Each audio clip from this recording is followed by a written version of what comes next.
ప్రజావాణిలో వచ్చినటువంటి దరఖాస్తులను పరిష్కరించాలని అదనపు కలెక్టర్ డి వేణు సంబంధిత అధికారులకు తెలియజేశారు. సోమవారం ప్రజావాణి సందర్భంగా సమీకృత జిల్లా కలెక్టరేట్లో అదనపు కలెక్టర్ డి వేణు ప్రజల దరఖాస్తులను స్వీకరించారు.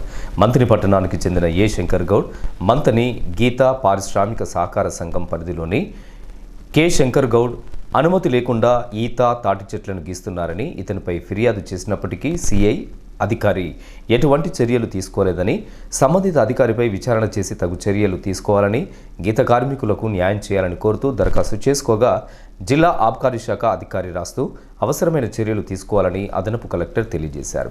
రామగుండం 6వ డివిజన్కు చెందినటువంటి లక్ష్మణ్ వృద్ధాప్య పెన్షన్ మంజూరు చేయాలని కోరుతూ దరఖాస్తును చేసుకోగా జిల్లా గ్రామీణ అభివృద్ధి అధికారి రాస్తూ అవసరమైన చర్యలు తీసుకోవాలని అదనపు కలెక్టర్ తెలియజేశారు.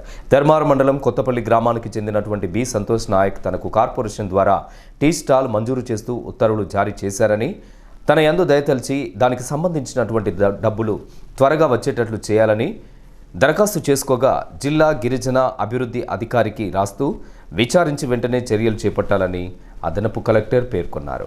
ఈ ప్రజావాణి కార్యక్రమంలో జిల్లా అధికారులు తదితరులు పాల్గొన్నారు.